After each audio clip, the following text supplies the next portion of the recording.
श्री शिवाय नमस्तु भयम। दोस्तों, जैसा कि आप सभी लोग जानते हैं कि 14 जनवरी 2026 यानी बुधवार के दिन माघ माह की षट्टिला एकादशी व्रत और मकर संक्रांति पड़ रही है। दोस्तों, ये जो बुधवार है माघ महीने में पड़ने वाला सबसे बड़ा बुधवार है, क्योंकि दोस्तों वास्तुशास्त्र में साफ साफ लिखा हुआ है कि मकर संक्रांति और षट्टिला एकादशी के दिन अगर आप गाय को एक छोटी सी चीज खिला देते हैं तो आपके घर पर धन की बारिश होगी।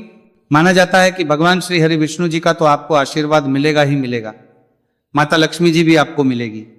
तो दोस्तों, अगर आप भी चाहते हैं कि भगवान श्री हरि विष्णु जी और माता लक्ष्मी जी की कृपा आप पे और आपके पूरे परिवार पर बनी रहे तो कमेंट बॉक्स में लिखिएगा जय श्री हरि विष्णु, जय मां लक्ष्मी। और अभी तक आपने वीडियो लाइक नहीं किया है, वीडियो लाइक करके तुरंत ही चैनल को सब्सक्राइब कर लीजिएगा। दोस्तों, ये जो मकर संक्रांति और षट्टिला एकादशी का दिन आया है, वास्तुशास्त्र के हिसाब से यह दिन 300 साल बाद आया है। मतलब 300 साल बाद ऐसे कुछ दुर्लभ और शुभ संयोग बन रहे हैं जो किसी भी व्यक्ति की जन्म जन्मांतर की गरीबी, दरिद्रता, परेशानी, कष्ट को खत्म कर सकते हैं। दिन की गई पूजा साधना क्रिया बिल्कुल भी खाली नहीं जाएगी। अब दोस्तों, मान लीजिए आप नौकरी की तैयारी कर रहे थे, आपकी नौकरी नहीं लग रही थी, आप व्यापार कर रहे थे, आपका व्यापार नहीं चल रहा था, आप संतान की प्राप्ति के लिए बहुत टूट चुके थे, परेशान हो चुके थे, आपका कोई काम बन नहीं रहा था, आप मेहनत तो करते थे परंतु मेहनत का फल नहीं मिल रहा था। इन तरीके की हर दिक्कतें से आपको छुट्टी मिल सकती है। बस मकर संक्रांति और षट्टिला एकादशी के दिन आपको गौ माता को कुछ ऐसी चीजें खिलानी है जो आपको हम वीडियो में बताने जा रहे हैं।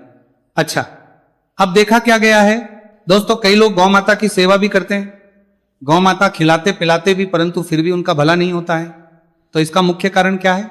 तो आपको बता दें दोस्तों, वास्तुशास्त्र के हिसाब से कुछ ऐसी चीजें हैं जो कभी भी गौ माता को नहीं खिलानी चाहिए। उसके बारे में भी आज इस वीडियो में हम आपको बता देंगे।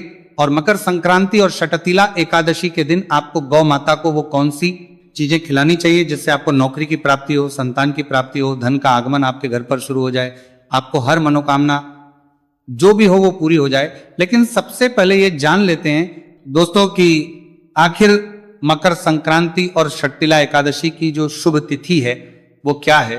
तो आपको बता दें दोस्तों, मकर संक्रांति और षट्टिला एकादशी जो है वो 14 जनवरी को महापुण्य काल शुरू हो जाएगी दोपहर 3:07 से। लेकिन जैसे ही सूर्योदय होगा 14 जनवरी का और ब्रह्म मुहूर्त शुरू होगा, उसके बाद से इसका नया समय शुरू होगा। कहने का तात्पर्य यह है कि 14 जनवरी को सुबह 4 बजे से 6 बजे तक का जो समय होगा वो तंत्र जाप के लिए बहुत अच्छा होगा। मतलब अगर आप मकर संक्रांति और षट्टिला एकादशी के दिन भगवान श्री हरि विष्णु जी का मंत्र जाप करना चाहते हैं, तंत्र जाप करना चाहते हैं, तो वो बहुत ही ज्यादा शुभ और कल्याणकारी होगा। और अगर कोई पूजा साधना क्रिया करना चाहते हैं, उसके लिए जो समय बताया गया है वास्तुशास्त्र के हिसाब से वो 7:07, 12:35 के लिए बताया गया है। अब जो आपको हम गौ माता को खिलाने के लिए बताने जा रहे हैं वो चीजें आपको सुबह 7 बजे से 7 मिनट के बीच से लेकर 12:35 के बीच में खिलाना होगा। तो इस वीडियो को बहुत ध्यान से अंत तक देखिएगा, क्योंकि अगर आपने गौ माता को वो चीजें खिला दी जो आपको हम बताने जा रहे हैं, निश्चित रूप से दोस्तों आपको नौकरी मिलेगी, संतान की प्राप्ति होगी, धन का आगमन आपके घर पर शुरू हो जाएगा, माता लक्ष्मी जी का आशीर्वाद प्राप्त होगा, माँ लक्ष्मी के आशीर्वाद से आपके पास धन धान्य समृद्धि का भंडार होगा। इसलिए दोस्तों इस वीडियो को लास्ट तक अंत तक देखिएगा।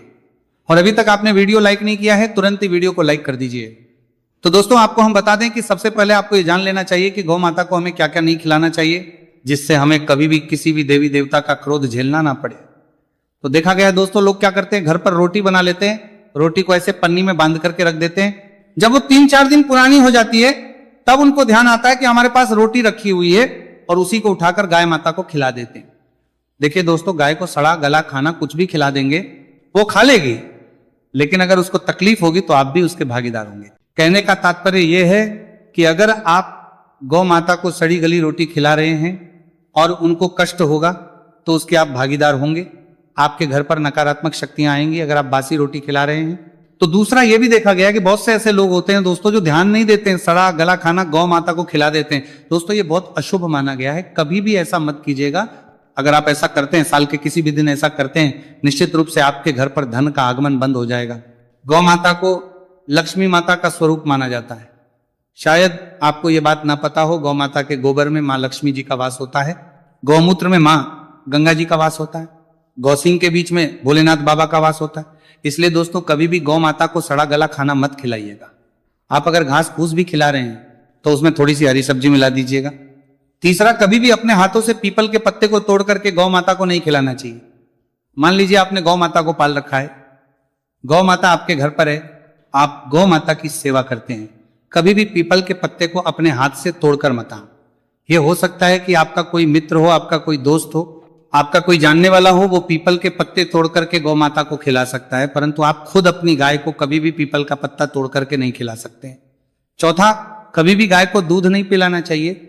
इससे हमारे घर पर जो धन आता है वो कभी भी टिकता नहीं है, रुकता नहीं है। और आप चाहें तो गौ माता को दही खिला सकते हैं, दही में चावल मिला करके खिला सकते हैं, दही में रोटी मिला करके खिला सकते हैं, आप ये कर सकते हैं। लेकिन कभी भी गाय को दूध नहीं पिलाना चाहिए। अब आपको हमने बता दिया कि क्या क्या नहीं खिलाना चाहिए, क्या क्या नहीं पिलाना चाहिए। अब आपको हम बताएंगे कि मकर संक्रांति और षटतिला एकादशी के दिन आपको गाय माता को ऐसा क्या खिला देना चाहिए जिससे आपके घर पर धन की बरकत हो, आपकी नौकरी लग जाए, संतान प्राप्ति हो जाए, आपकी प्रॉपर्टी अच्छी बन जाए। इसलिए इस वीडियो को लास्ट तक, अंत तक देखिएगा। अभी तक आपने वीडियो लाइक नहीं किया है, तुरंत ही वीडियो को लाइक कर दीजिए। सबसे पहले दोस्तों, हम लोग गाय माता से जुड़ी कुछ ऐसी बातें जान लेते हैं जो आप लोग जानकर हैरान हो जाएंगे। दोस्तों, शायद ये बात आपको ना पता हो, चितखवरी गाय जो होती है वो बहुत ज्यादा शुभ होती है। आप किसी भी कार्य के लिए जा रहे हैं और चितखवरी गाय की आपको पूंछ लग जाती, उस कार्य में आपको सफलता मिलेगी। दूसरा, अगर आप किसी कार्य के लिए जा रहे हैं, बिजनेस मीटिंग के लिए जा रहे हैं, नौकरी के इंटरव्यू के लिए जा रहे हैं और आपको गाय का बछड़ा और गाय दिख जाती है, मान के चलिए जिस भी कार्य के लिए आप जा रहे हैं आपको उसमें सफलता मिलेगी ही मिलेगी। ये बहुत ज्यादा शुभ माना गया है।